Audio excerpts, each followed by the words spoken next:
ಓಂ ಶಾಂತಿ. ಶಿವ ತಂದೆಯ ಮಧುರ ಮಹಾವಾಕ್ಯ.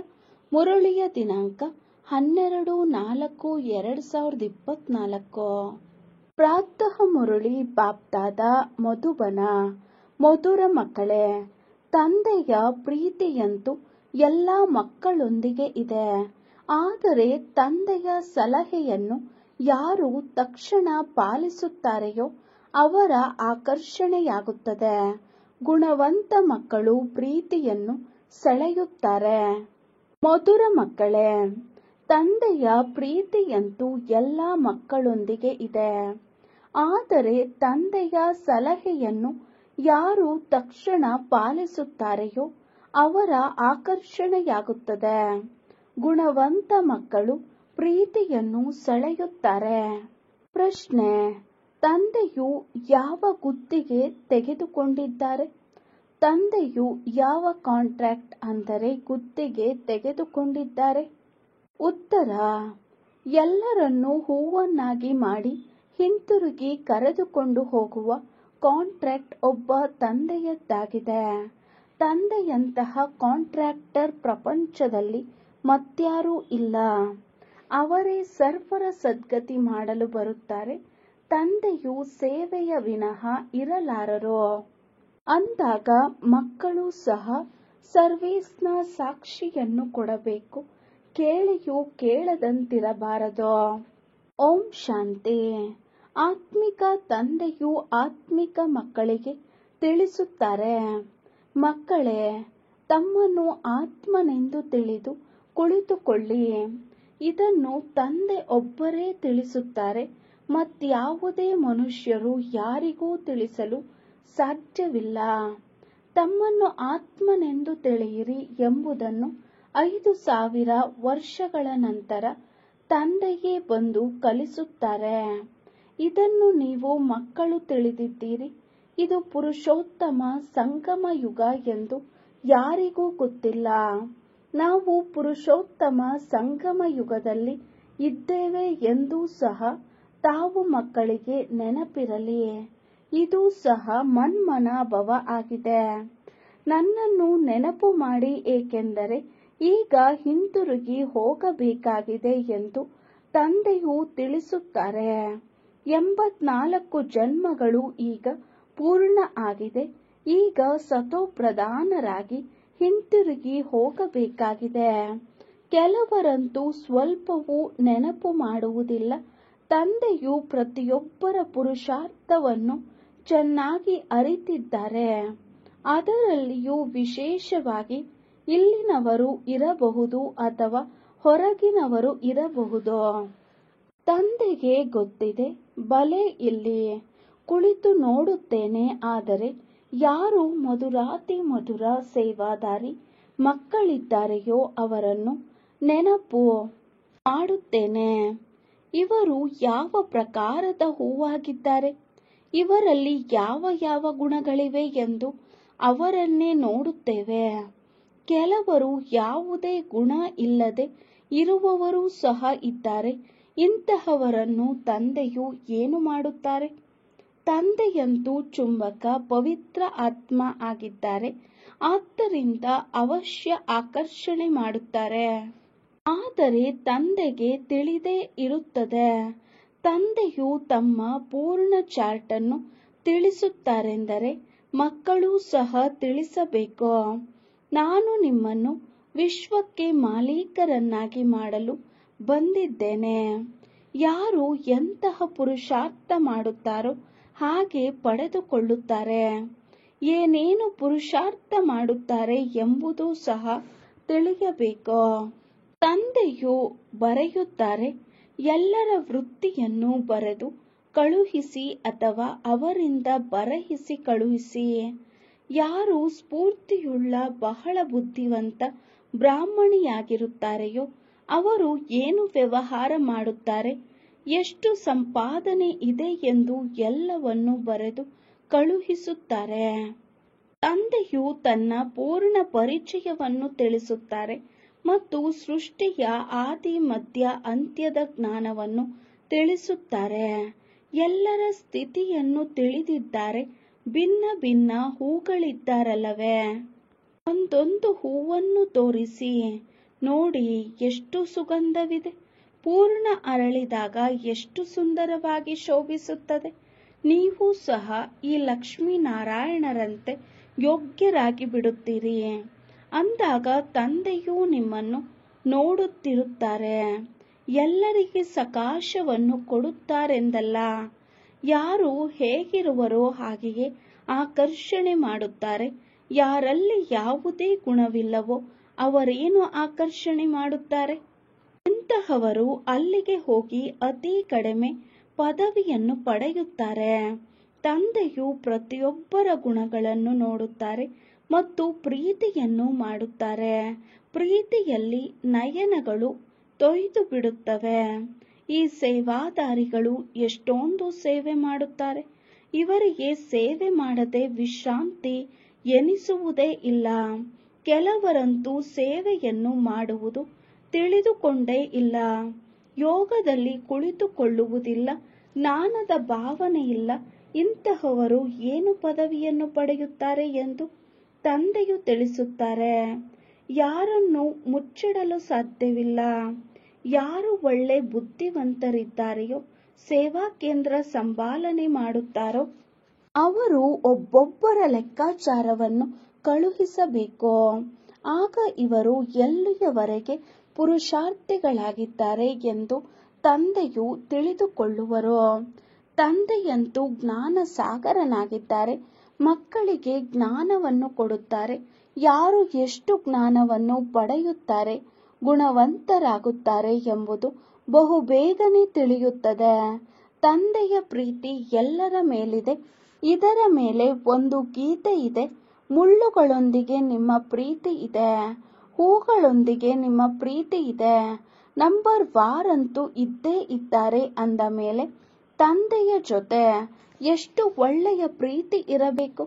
ತಂದೆಯು ಏನು ಹೇಳುತ್ತಾರೋ ಅದನ್ನು ತಕ್ಷಣ ಮಾಡಿ ತೋರಿಸಬೇಕು.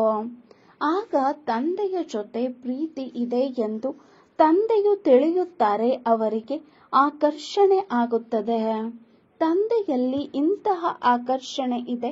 ಅವರನ್ನು ಒಂದೇ ಸಲ ಹೋಗಿ ಹಿಡಿದುಕೊಳ್ಳುತ್ತಾರೆ.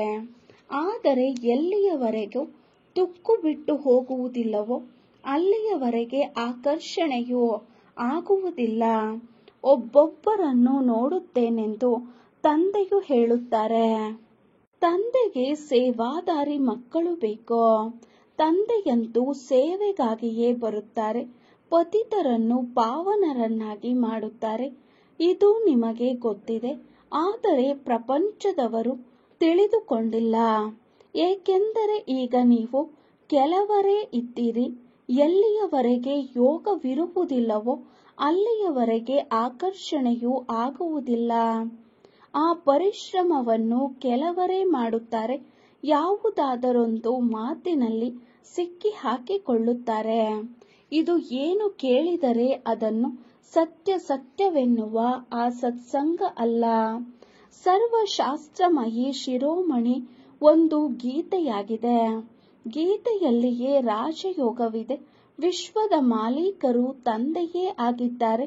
ತಂದೆಯು ಮಕ್ಕಳಿಗೆ ಹೇಳುತ್ತಿರುತ್ತಾರೆ, ಮಕ್ಕಳಿಗೆ ಹೇಳುತ್ತಿರುತ್ತೇನೆ. ಗೀತೆಯಿಂದಲೇ ಪ್ರಭಾವವಾಗುತ್ತದೆ. ಆದರೆ ಅಷ್ಟು ಶಕ್ತಿಯೂ ಬೇಕಲ್ಲವೇ. ಯೋಗ ಬಲದ ಹೊಳಪು ಚೆನ್ನಾಗಿರಬೇಕು. ಆದರೆ ಅದರಲ್ಲಿಯೇ ಬಹಳ ನಿರ್ಬಲರಾಗುತ್ತಾರೆ. ಇನ್ನೂ ಸ್ವಲ್ಪ ಸಮಯವಿದೆ. ನಾವು ಪ್ರೀತಿ ಕೊಟ್ಟರೆ ಎಲ್ಲರೂ ಕೊಡುತ್ತಾರೆ ಎಂದು ಹೇಳುತ್ತಾರೆ. ಅಂದಾಗ ತಂದೆಯು ಹೇಳುತ್ತಾರೆ, ನನ್ನನ್ನು ಪ್ರೀತಿ ಮಾಡಿ, ಆಗ ನಾನು ಮಾಡುವೆನು. ಇದು ಆತ್ಮಿಕ ಪ್ರೀತಿಯಾಗಿದೆ. ಒಬ್ಬ ತಂದೆಯ ನೆನಪಿನಲ್ಲಿ ಇದ್ದರೆ ಈ ನೆನಪಿನಿಂದಲೇ ವಿಕರ್ಮ ವಿನಾಶವಾಗುತ್ತದೆ. ಕೆಲವರಂತೂ ನೆನಪೇ ಮಾಡುವುದಿಲ್ಲ. ತಂದೆಯು ತಿಳಿಸುತ್ತಾರೆ, ಇಲ್ಲಿ ಭಕ್ತಿಯ ಮಾತಿಲ್ಲ. ಇವರು ಶಿವ ತಂದೆಯ ರಥವಾಗಿದ್ದಾರೆ. ಇವರ ಮೂಲಕ ಶಿವ ತಂದೆಯು ಓದಿಸುತ್ತಾರೆ. ನನ್ನ ಕಾಲನ್ನು ತೊಳೆದು ಕುಡಿಯಿರಿ ಎಂದು ತಂದೆಯು ಹೇಳುವುದಿಲ್ಲ. ತಂದೆಯಂತೂ ಕೈ ಜೋಡಿಸುವುದಕ್ಕೂ ಬಿಡುವುದಿಲ್ಲ. ಇದು ವಿದ್ಯೆಯಾಗಿದೆ. ಕೈ ಜೋಡಿಸುವುದರಿಂದ ಏನಾಗುತ್ತದೆ? ತಂದೆಯಂತೂ ಸರ್ವರ ಸದ್ಗತಿ ಮಾಡುವವರಾಗಿದ್ದಾರೆ. ಕೋಟಿಯಲ್ಲಿ ಕೆಲವರೇ ಈ ಮಾತುಗಳನ್ನು ತಿಳಿಯುತ್ತಾರೆ. ಕಲ್ಪದ ಹಿಂದಿನವರೇ ತಿಳಿಯುತ್ತಾರೆ. ಭೋಲಾನಾಥ ತಂದೆಯು ಬಂದು ಬೋಲಾ ಬಾ ಬೋಲಾ ಮುಗ್ಧ ಮಾತೆಯರಿಗೆ ಜ್ಞಾನವನ್ನು ಕೊಟ್ಟು ಮೇಲೆತ್ತುತ್ತಾರೆ. ತಂದೆಯು ಮುಕ್ತಿ ಮತ್ತು ಜೀವನ್ಮುಕ್ತಿಯಲ್ಲಿ ಏರಿಸುತ್ತಾರೆ. ಕೇವಲ ತಿಳಿಸುತ್ತಾರೆ, ಮಕ್ಕಳೇ ವಿಕಾರಗಳನ್ನು ಬಿಡಿ. ಆದರೆ ಇದರಲ್ಲಿಯೇ ದೊಂಬಿಯಾಗುತ್ತದೆ. ನನ್ನಲ್ಲಿ ಯಾವ ಯಾವ ಅವಗುಣಗಳಿವೆ ಎಂದು ತಮ್ಮನ್ನು ತಾವು ನೋಡಿಕೊಳ್ಳಿ. ವ್ಯಾಪಾರಿಗಳು ಪ್ರತಿನಿತ್ಯ ಲಾಭ ನಷ್ಟದ ಲೆಕ್ಕವನ್ನು ಇಡುತ್ತಾರೆ.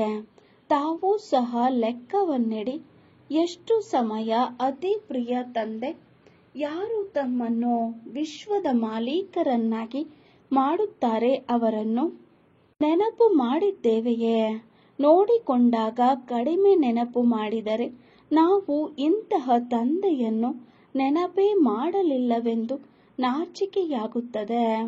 ನಮ್ಮ ತಂದೆಯು ಎಲ್ಲರಿಗಿಂತಲೂ ವಿಚಿತ್ರವಾಗಿದ್ದಾರೆ. ಇಡೀ ಸೃಷ್ಟಿಯಲ್ಲಿ ಸ್ವರ್ಗವು ಎಲ್ಲದಕ್ಕಿಂತ ವಿಚಿತ್ರವಾಗಿದೆ. ಇಡೀ ಸೃಷ್ಟಿಯಲ್ಲಿ ಸ್ವರ್ಗವು ಎಲ್ಲದಕ್ಕಿಂತ ವಿಚಿತ್ರವಾಗಿದೆ. ಸ್ವರ್ಗಕ್ಕೆ ಲಕ್ಷಾಂತರ ವರ್ಷಗಳೆಂದು ಹೇಳಿಬಿಡುತ್ತಾರೆ.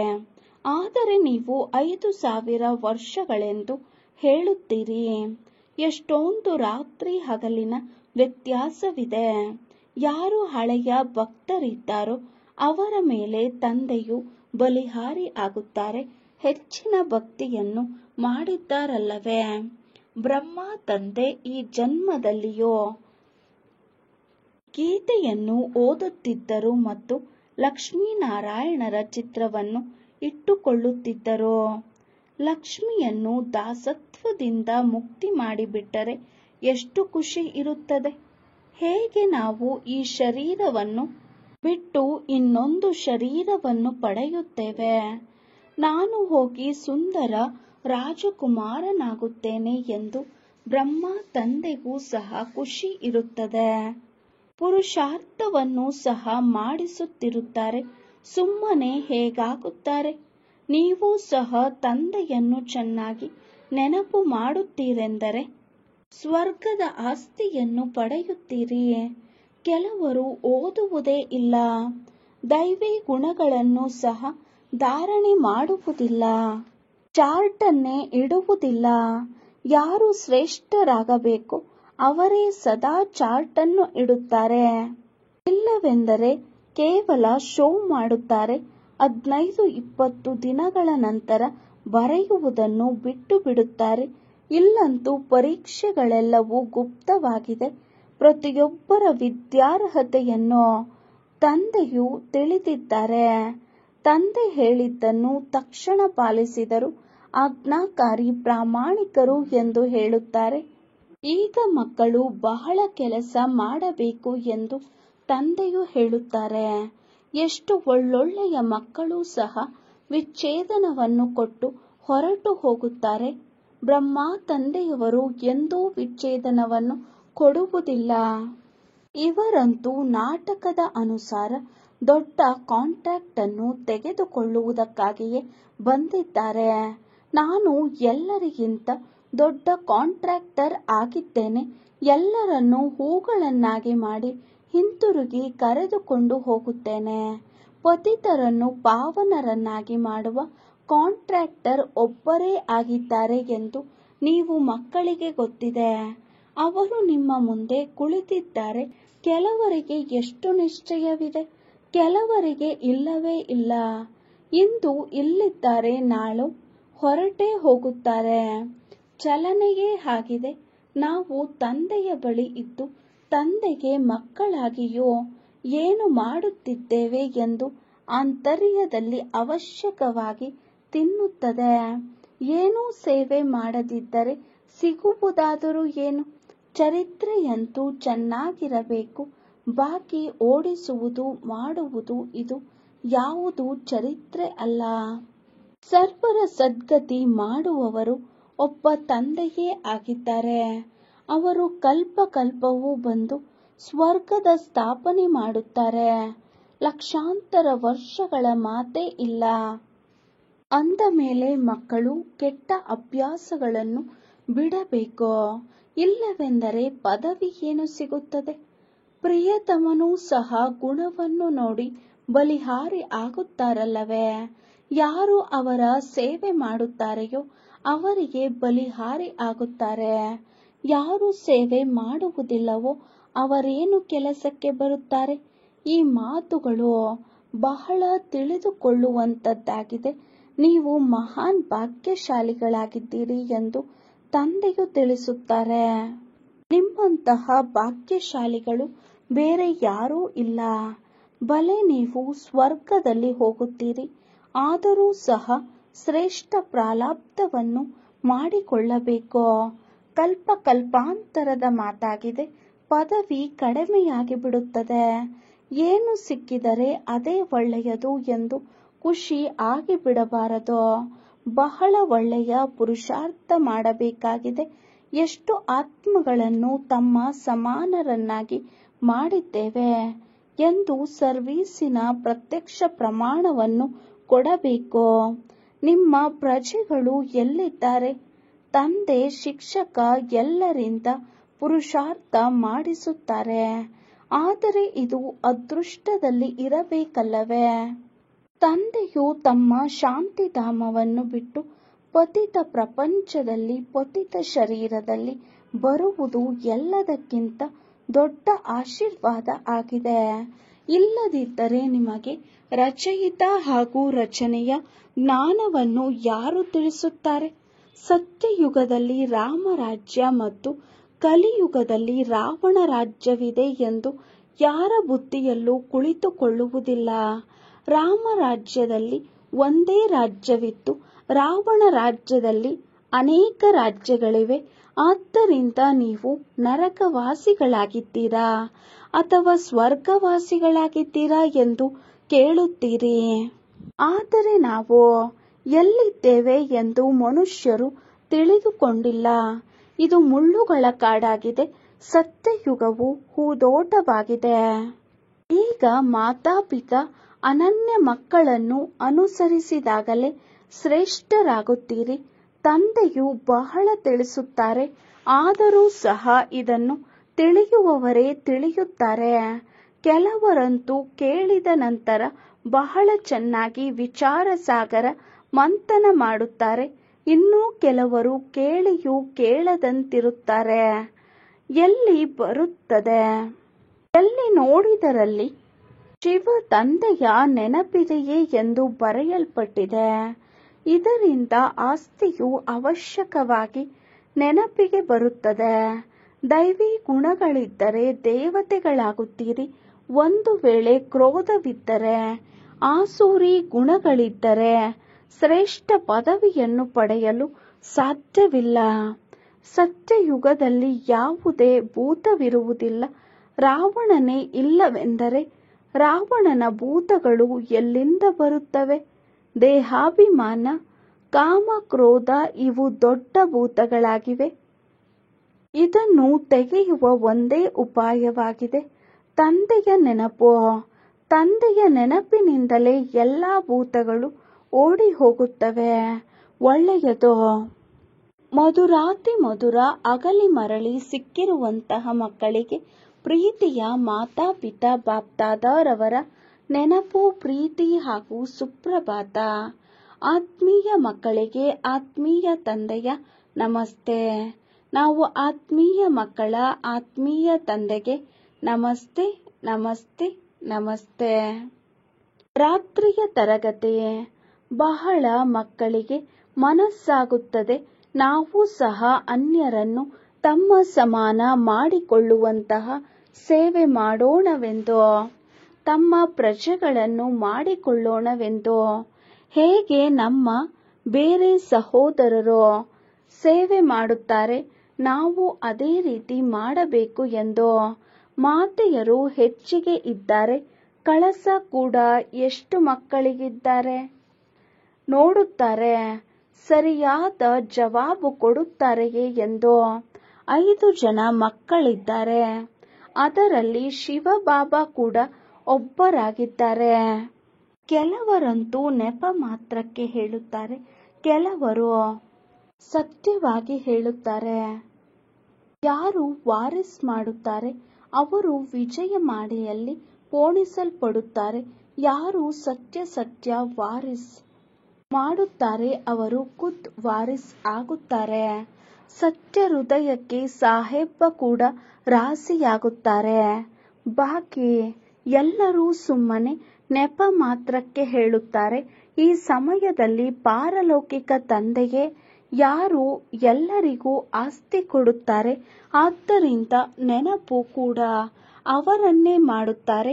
ಯಾರಿಂದ 21 ಜನ್ಮಗಳಿಗೆ ಆಸ್ತಿ ಸಿಗುತ್ತದೆ. ಬುದ್ಧಿಯಲ್ಲಿ ಜ್ಞಾನವಿದೆ, ಇಲ್ಲಿ ಎಲ್ಲರೂ ಇರಲು ಸಾಧ್ಯವಿಲ್ಲ. ತಂದೆ ಪ್ರತಿಯೊಬ್ಬರ ಅವಸ್ಥೆಯನ್ನು ನೋಡುತ್ತಾರೆ. ಸತ್ಯ ವಾರಿಸ್ ಮಾಡಿದ್ದಾರೆ, ಇಲ್ಲ ಮಾಡುವಂತಹ ಇಚ್ಛೆ ಇಟ್ಟಿದ್ದಾರೆ. ವಾರಿಸ್ ಮಾಡುವಂತಹ ಅರ್ಥವನ್ನು ತಿಳಿದಿದ್ದಾರೆ. ಬಹಳ ಜನರಿದ್ದಾರೆ, ತಿಳಿದುಕೊಂಡಿದ್ದರೂ ಸಹ ಮಾಡಲು ಸಾಧ್ಯವಾಗುತ್ತಿಲ್ಲ. ಏಕೆಂದರೆ ಮಾಯೆಗೆ ವಶ ಆಗಿದ್ದಾರೆ. ಈ ಸಮಯದಲ್ಲಿ ಈಶ್ವರನ ವಶದಲ್ಲಿದ್ದಾರೆ ಅಥವಾ ಮಾಯೆಯ ವಶದಲ್ಲಿದ್ದಾರೆ. ಈಶ್ವರನ ವಶದಲ್ಲಿ ಯಾರಿದ್ದಾರೆ ಅವರು ವಾರಿಸ್ ಮಾಡುತ್ತಾರೆ. ಮಾಲೆ 8ರದು ಆಗುತ್ತದೆ ಮತ್ತು 108ರದು ಆಗುತ್ತದೆ. 8ರ ಮಾಲೆಯಂತೂ ಖಂಡಿತ ಕಮಾಲ್ ಮಾಡಬಹುದು. ಖಂಡಿತ ವಾರಿಸ್ ಆಗಿ ಮಾಡಿಯೇ ತೀರುತ್ತಾರೆ.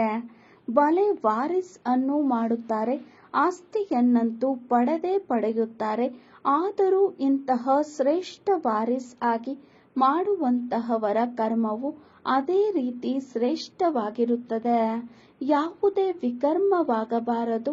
ವಿಕಾರ ಏನೇ ಇದ್ದರೂ ಅದು ವಿಕರ್ಮವೇ ತಾನೇ. ತಂದೆಯನ್ನು ಬಿಟ್ಟು ಬೇರೆ ಯಾರನ್ನೋ ನೆನಪು ಮಾಡುವುದು ಇದು ಸಹ ವಿಕರ್ಮವೇ ಆಗಿದೆ. ತಂದೆ ಎಂದರೆ ತಂದೆ. ತಂದೆ ಮುಖದಿಂದ ಹೇಳುತ್ತಾರೆ, ನನ್ನೊಬ್ಬನನ್ನೇ ನೆನಪು ಮಾಡಿ ಎಂದು. ಸೂಚನೆ ಸಿಕ್ಕಿದೆ ತಾನೇ. ಹೀಗಿದ್ದಲ್ಲಿ ತಕ್ಷಣ ನೆನಪಿನಲ್ಲಿ ತೊಡಗಿರಿ. ಅದರಲ್ಲಿಯೇ ಬಹಳ ಪರಿಶ್ರಮವಿದೆ. ಒಬ್ಬ ತಂದೆಯನ್ನು ನೆನಪು ಮಾಡಿದಾಗ ಮಾಯೆ ಅಷ್ಟು ತೊಂದರೆ ಕೊಡುವುದಿಲ್ಲ. ಬಾಕಿ ಮಾಯೆ ಕೂಡ ಬಹಳ ಜಬರ್ದಸ್ತ್ ಆಗಿದೆ. ಬುದ್ಧಿಯಲ್ಲಿ ಬರುತ್ತದೆ. ಮಾಯೆ ದೊಡ್ಡ ವಿಕರ್ಮ ಮಾಡಿಸುತ್ತದೆ. ದೊಡ್ಡ ದೊಡ್ಡ ಮಹಾರಥಿಗಳನ್ನು ಸಹ ಬೀಳಿಸುತ್ತದೆ, ಸೋಲಿಸಿ ಬಿಡುತ್ತದೆ. ದಿನ ಪ್ರತಿದಿನ ಸೆಂಟರ್ಸ್ಗಳು ವೃದ್ಧಿಯಾಗುತ್ತಿರುತ್ತದೆ. ಗೀತಾ ಪಾಠಶಾಲೆ ಮತ್ತು ಮ್ಯೂಸಿಯಂಗಳು ತೆರೆಯುತ್ತಿರುತ್ತವೆ. ಇಡೀ ಜಗತ್ತಿನ ಜನ ತಂದೆಯನ್ನು ಒಪ್ಪುತ್ತಾರೆ, ಬ್ರಹ್ಮಾರವರನ್ನು ಒಪ್ಪುತ್ತಾರೆ. ಬ್ರಹ್ಮಾರವರನ್ನೇ ಪ್ರಜಾಪಿತ ಎಂದು ಕರೆಯಲಾಗುತ್ತದೆ. ಆತ್ಮಗಳಿಗಂತೂ ಪ್ರಜೆಯೆಂದು ಹೇಳುವುದಿಲ್ಲ. ಮನುಷ್ಯ ಸೃಷ್ಟಿಯನ್ನು ಯಾರು ರಚಿಸುತ್ತಾರೆ? ಪ್ರಜಾಪಿತ ಬ್ರಹ್ಮಾರವರ ಹೆಸರು ಬಂದರೆ ಇವರು ಸಾಕಾರದಲ್ಲಿ ಇದ್ದಾರೆ, ಅವರು ನಿರಾಕಾರ ಆಗಿದ್ದಾರೆ, ಅವರು ಅನಾದಿಯಾಗಿದ್ದಾರೆ.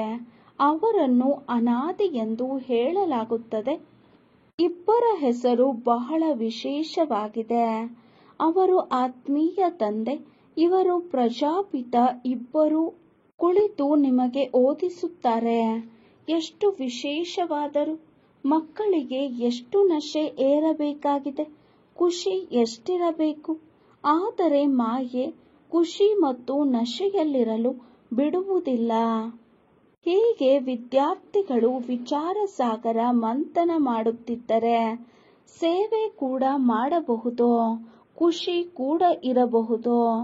ಆದರೆ ಒಂದು ಪಕ್ಷ ಈಗ ಸಮಯ ಇದೆ ಯಾವಾಗ ಕರ್ಮಾತೀತ ಅವಸ್ಥೆ ಇರುತ್ತೆ, ಆಗ ಖುಷಿಯಲ್ಲಿರಬಹುದು. ಒಳ್ಳೆಯದು. ಆತ್ಮೀಯ ಮಕ್ಕಳ ಪ್ರತಿ ಆತ್ಮೀಯ ಬಾಪ್ದಾದಾರವರ ನೆನಪು, ಪ್ರೀತಿ ಹಾಗೂ ಗುಡ್ ನೈಟ್. ಶುಭರಾತ್ರಿ. ಧಾರಣೆಗಾಗಿ ಮುಖ್ಯ ಸಾರ. ಫಸ್ಟ್ ಪಾಯಿಂಟ್, ಅತಿ ಮಧುರ ತಂದೆಯನ್ನು ಇಡೀ ದಿನದಲ್ಲಿ ಎಷ್ಟು ನೆನಪು ಮಾಡಿದೆವೋ ಎಂದು ಪ್ರತಿನಿತ್ಯ ರಾತ್ರಿಯಲ್ಲಿ ತಮ್ಮ ಚಾರ್ಟ್ ಅನ್ನು ನೋಡಿಕೊಳ್ಳಬೇಕು. ತಮ್ಮ ಶೋ ಮಾಡಲು ಚಾರ್ಟ್ ಅನ್ನು ಇಡಬಾರದು, ಗುಪ್ತ ಪುರುಷಾರ್ಥ ಮಾಡಬೇಕಾಗಿದೆ. ಸೆಕೆಂಡ್ ಪಾಯಿಂಟ್, ತಂದೆ ಏನು ತಿಳಿಸುತ್ತಾರೋ ಅದನ್ನು ವಿಚಾರ ಸಾಗರ ಮಂಥನ ಮಾಡಬೇಕು. ಸರ್ವೀಸ್ನ ಸಾಕ್ಷಿಯನ್ನು ಕೊಡಬೇಕು. ಕೇಳಿಯೂ ಕೇಳದಂತಿರಬಾರದು. ಒಳಗೆ ಯಾವುದೇ ಆಸುರಿ ಗುಣಗಳು ಇದ್ದರೆ ಅದನ್ನು ಪರಿಶೀಲನೆ ಮಾಡಿ ತೆಗೆದುಹಾಕಬೇಕು. ವರದಾನ: ವೈರಾಗ್ಯ ವೃತ್ತಿಯ ಮೂಲಕ ಈ ಸಾರವಿಲ್ಲದ ಜಗತ್ತಿನ ಸೆಳೆತದಿಂದ ಮುಕ್ತರಾಗಿರುವಂತಹ ಸತ್ಯ ರಾಜ ಋಷಿ ಭವ. ವೈರಾಗ್ಯ ವೃತ್ತಿಯ ಮೂಲಕ ಈ ಸಾರವಿಲ್ಲದ ಜಗತ್ತಿನ ಸೆಳೆತದಿಂದ ಮುಕ್ತರಾಗಿರುವಂತಹ ಸತ್ಯ ರಾಜ ಋಷಿಗಳಾಗಿಯೇ. ವಿವರಣೆ: ರಾಜ ಋಷಿ ಅರ್ಥಾತ್ ರಾಜ್ಯವಿದ್ದರೂ ಸಹ ಬೇಹದ್ದಿನ ವೈರಾಗ್ಯ, ಅಂದರೆ ಬೇಹದ್ದಿನ ವೈರಾಗಿ. ದೇಹ ಮತ್ತು ದೇಹದ ಹಳೆಯ ಜಗತ್ತಿನ ಮೇಲೆ ಸ್ವಲ್ಪವೂ ಸಹ ಸೆಳೆತವನ್ನಿಡಬೇಡಿ. ಏಕೆಂದರೆ ಈ ಹಳೆಯ ಜಗತ್ತೇ ಅಸಾರ ಸಂಸಾರವಾಗಿದೆ ಎಂದು ತಿಳಿದಿರುವಿರಿ. ಇದರಲ್ಲಿ ಏನೂ ಸಾರವಿಲ್ಲ. ಅಸಾರ ಸಂಸಾರದಲ್ಲಿ ಬ್ರಾಹ್ಮಣರ ಶ್ರೇಷ್ಠ ಸಂಸಾರ ಸಿಕ್ಕಿಬಿಟ್ಟಿದೆ. ಆದ್ದರಿಂದ ಆ ಸಂಸಾರದಲ್ಲಿ ಬೇಹದ್ದಿನ ವೈರಾಗ್ಯ ಅರ್ಥಾತ್ ಯಾವುದೇ ಸೆಳೆತ ಇಲ್ಲ. ಯಾವಾಗ ಯಾವುದರಲ್ಲಿಯೂ ಸೆಳೆತ ಅಥವಾ ಬಾಗುವಿಕೆ ಇರಬಾರದು ಆಗ ಹೇಳಲಾಗುವುದು ರಾಜ ಋಷಿ ಹಾಗೂ ತಪಸ್ವಿ. ಸ್ಲೋಗನ್: ಯುಕ್ತಿಯುಕ್ತ ಮಾತು ಇದೇ ಆಗಿದೆ. ಯಾವುದು ಮಧುರ ಮತ್ತು ಶುಭ ಭಾವನೆ ಸಂಪನ್ನವಾಗಿರುವುದೋ. ಯುಕ್ತಿಯುಕ್ತ ಮಾತು ಇದೇ ಆಗಿದೆ. ಯಾವುದು ಮಧುರ ಮತ್ತು ಶುಭ ಭಾವನಾ ಸಂಪನ್ನರಾಗಿರುವುದೋ. ಓಂ ಶಾಂತಿ.